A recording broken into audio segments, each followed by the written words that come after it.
E stamattina siamo al Master di Scrittura Creativa della Strada degli Scrittori, che è una realtà meravigliosa del nostro territorio. Il distretto turistico ha voluto sostenere questa iniziativa e l'abbiamo fatto anche attraverso l'istituzione di una borsa di studio che abbiamo voluto assegnare in collaborazione con l'Inner Wheel Club di Agrigento, che ci ha aiutato a individuare un giovane particolarmente meritevole di questa occasione di partecipare a questa iniziativa.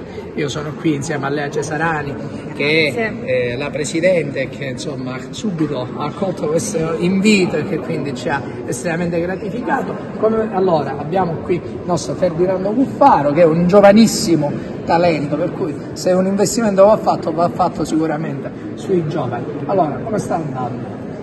Sta andando benissimo, le interviste, i discorsi, tutte le esperienze di vita di tutti coloro che vengono a parlarci, ad insegnarci, Mario Incudine, Salvo Piparo, sono tutte testimonianze estremamente importanti che ci aiuteranno a crescere tutti noi, non solo a me, di sicuro. Quali sono le tue prospettive, quali sono le tue ambizioni?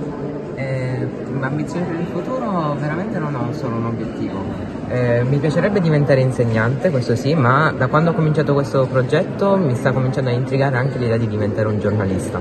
Allora, complimenti, in bocca al lupo per tutti i tuoi progetti. Grazie. In bocca al lupo.